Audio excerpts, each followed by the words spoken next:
So ngayong araw mga tol, alam nyo ba na may nag-sponsor nga pala sa atin ng sticker? Kakakuha ko pa nga lang kay madam yung sticker, eh marami na nga pala kagad na nang hingi. Kaya malupit ang content na naman ang mangyayari. Nox, sabi Nes. Nakita nga pala namin dito si Madam Seng sa may crossing ng Karanglan at sakto nagawa na nga rin pala ang ating sticker na kanyang ibibigay. Kaya nagpunta na kagad kami. Ay no, sinusundan ako ng mga bata at ibinibigay sticker.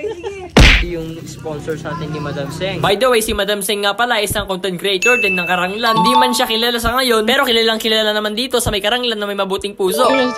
Siya yung madalas magpa-bring me ay tapos yung nagbibigay ng bigas. At kitang-kita nyo nga pala ay marami na nga pala nang hingi dito ng sticker. Kahit kakuha ko nga lang pala dito kaya Ate Seng yung sticker ay kadami na nga pala humingi. Nax. Yung mga nang hingi pala dito ay meron mga taga DL Maglanok, taga Burgos, tapos taga General Luna. Oh, sticker nyo. Li. Saan kayo galing?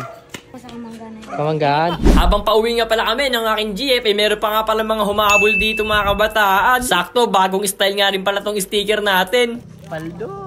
Habang papalabas nga pala kami dito sa may Barangay Bantog, abay meron pa nga pala dito mga batang nanghihingi ulit. Tapos ito nga pala dalawang tropa natin. Mukhang may haranahin. Then after that, napahinto nga pala kami dito sa may GTOL dahil may pumara nga pala sa amin. Which is, manghihingi nga din daw pala ng sticker. Dahil dito na nga pala natatapos ang ating kaganapan for today's video. And then maraming salamat sa panunod.